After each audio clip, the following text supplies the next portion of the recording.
Sir ஜனநாயக முறைப்படி தேர்தல் இங்கே நடக்காது. அதை ரத்து பண்ண சொல்லி தேர்தல் அதிகாரிகிட்ட நான் மனு கொடுத்துருக்கேன். தேர்தல் அதிகாரி இந்த தேர்தல் அதிகாரி மேல நம்பிக்கை இல்லை. இந்த தேர்தல் அதிகாரி ஒன் சைடா இருக்காரு, போலீஸ் கமிஷனரும் ஒன் சைடா இருக்காரு, அப்சர்வரும் ஒன் சைடா இருக்காரு, தேர்தல் ஆணையமே இவங்களுக்கு சப்போர்ட்டிங்கா இருக்கு.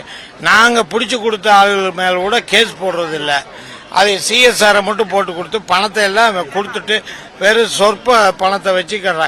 இப்போ நாங்கள் சொன்ன அது அந்த அமௌண்ட்டுக்கெல்லாம் தேர்தல் நிறுத்த நாங்கள் ₹1 கொடுத்தாலும் தப்பு தானே.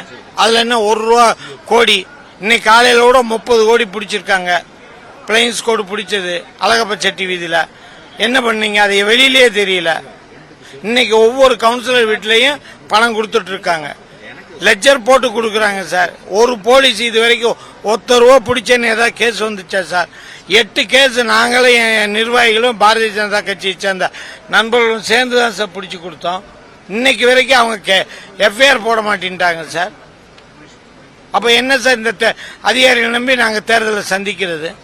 மிரட்டுறாங்க சார். பணம் வாங்கினா எங்களுக்கு ஓட்டு போடலன்னா அந்த கேமராவை கண்டுபிடிச்சிரும். அப்ப இந்த இதெல்லாம் அதிகாரி சொல்லாம அவங்களுக்கு எப்படி சார் தெரியும்? கரூர்காரங்களுக்கு வாங்காதவனை மிரட்டுறாங்க சார்.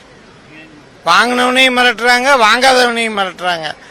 எத்தனை போன் கால் வருது? ஏன்னா நாங்கள் பணம் வாங்காட்டாலும் பணம் வாங்கினா தப்புன்னு நாங்கள் தெரிஞ்சு வேண்டான்னா பணம் வாங்கல நீ ஓட்டு போட்டுருவியான்னு மிரட்டுறாங்க சார். Rowdy sir. நான் இப்பதான் கமிஷனரை போய் பார்க்க போறேன். உங்களுக்கே வந்துருச்சா? இப்பதான் கொடுக்க போறேன். கண்டிப்பா இருப்பேன்.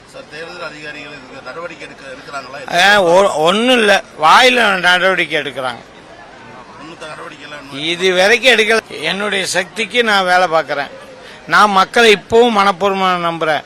இந்த பணம் கொடுத்தனால என்னுடைய கோவை மக்கள், எங்களுடைய கோவை மக்கள் கண்டிப்பா விலை போக மாட்டாங்க. யார் உண்மையானவங்க, யார் உழைப்பாளின்னு ₹1 போட்டா ஒரு ₹10 சம்பாதிக்கத்தானே ஆசைப்படுவான். அப்ப அவர் ₹5 கொடுக்குறாருன்னா நாளைக்கு 5000 கோடிக்கு அதிபதி ஆவார். அதுக்காகத்தான் இது இருக்கு.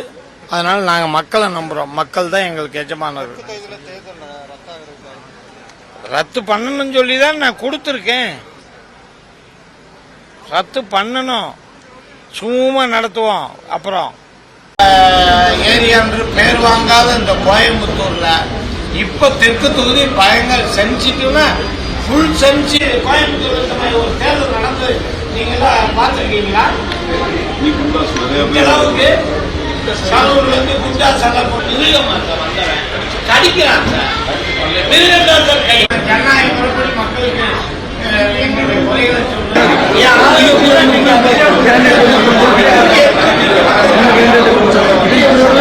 ஒரு செய்தியை கேட்டேன்.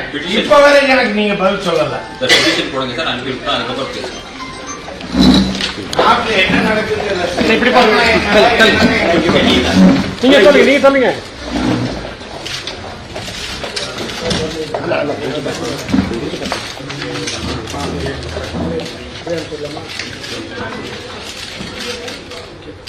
Okay.